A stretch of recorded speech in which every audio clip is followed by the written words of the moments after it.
Passar a palavra agora para o Anderson.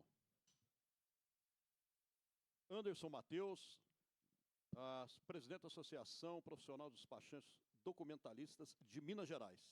ADESDOC, MG, 7 minutos. Bem-vindo, viu? Obrigado. Bom dia, deputado. Bom dia à mesa. Bom dia a todos que estão aqui, a todos que estão presentes e os despachantes também, que estão também em casa vendo essa audiência pública. Queria muito agradecer o senhor, deputado, por o senhor estar abraçando mais uma vez essa bandeira aí por nós. Queria lembrar aqui também, né, ao nosso falecido Everton Calamucci, presidente da FENADESP, que tanto esteve aqui nos ajudando. Deputado, o que nós precisamos aqui é que o Estado possa olhar para os despachantes.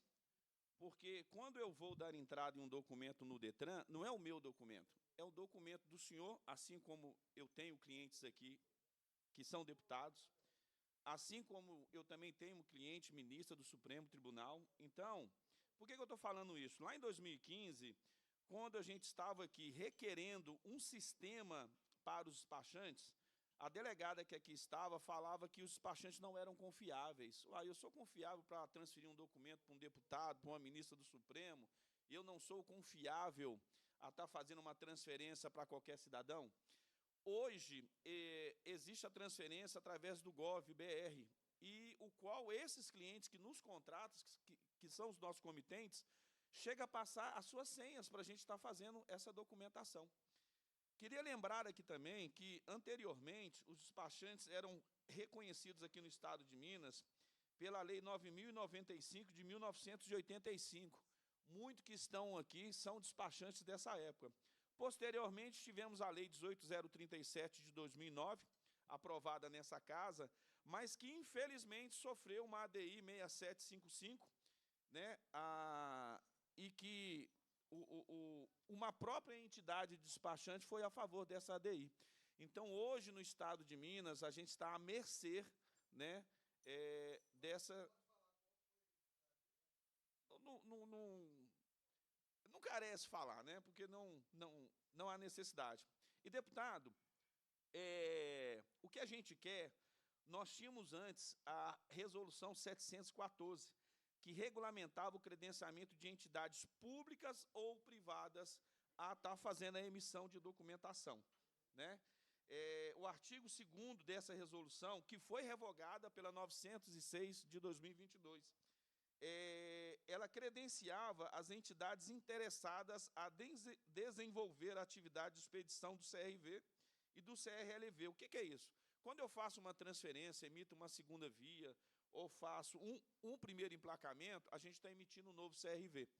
Então, a DESDOC, na época, teve em Brasília, tem um ofício que a gente deu entrada aqui na época do DETRAN, e nos foi negado isso. Essa lei que essa ADI acabou tirando ela da gente, tirou o artigo 1º e o artigo 2º, que reconhecia o despachante. E permaneceu somente um artigo, os quais as concessionárias ilegalmente conseguem fazer esses emplacamentos. Elas atuam como despachadorias e não são despachantes. Então, o que a gente quer aqui é que seja aberto um grupo de trabalho, através dessa Assembleia, com todas as entidades que representam os nossos colegas, para que haja uma criação de um sistema onde o despachante possa tramitar toda essa documentação online. Isso já existe, tá, deputado? Quando hoje eu dou entrada através desse primeiro emplacamento, via concessionária, ou vou lá fazer uma baixa de veículo, já existe um sistema onde a gente sobe toda a documentação digital, que é ali o CRV, identidade, a vistoria. Essa vistoria ela já está online. Então, o que era ali, o que se corria risco era a vistoria, que ela não estava online, no sistema, e hoje ela está no sistema. Então, é muito fácil para hoje o Estado, ou até mesmo sentar e conversar para que essas entidades contribuam ou façam o pagamento desse acesso. A gente não quer que passe essa taxa para o despachante, que se passar para o despachante, a gente vai passar isso para o cliente, e o cliente não pode pagar mais caro por isso. Então, a gente quer um livre acesso, assim como tem as ECVs, e olha que as ECVs chegaram aí ano passado. O despachante está aqui no estado desde 1995. Né? Por que eles chegaram e têm tanto acesso? E o despachante que hoje tramita mais de 90% de documentação hoje, junto ao DETRAN, que hoje é a 7, né? A gente precisa desse sistema. E de mais a mais, deputado, o que acontece? Rapidamente aqui, hoje o despachante, ele faz o seu protocolo de documento, infelizmente a 7 vai lá e emite multa de recibo vencido. A gente dá entrada, cumpre todo aquele contexto e ainda gera a multa de recibo, o qual o cidadão leva essa multa. Em 2023, a nossa entidade, a DESDOC, entrou com ação contra o Estado e contra a Praça 7. E a própria UAI entrou com um ofício pedindo para retirar dos autos os documentos que a gente comprovam as multas de recibo vencido ilegais. Infelizmente, a outra entidade que entrou como terceiro interessado nessa ação, deixou vencer o prazo, não juntou um papel de pão ali para ajudar o despachante, infelizmente. Então, a gente tem quem que quer realmente ajudar e quem realmente quer atrapalhar a vida do despachante. Mas não é hora disso, é hora da gente sentar. Lembrando, deputado, que a coordenadoria ela não pode aceitar uma entidade. Nós temos 7 entidades reconhecidas pelo Estado, está lá no site do DETRAN. Então, a coordenadoria ela tem que sentar com essas 7 entidades. Nós temos 7 cabeças pensantes. A minha entidade hoje tem 1.500 associados, no mundo de 7.000 despachantes.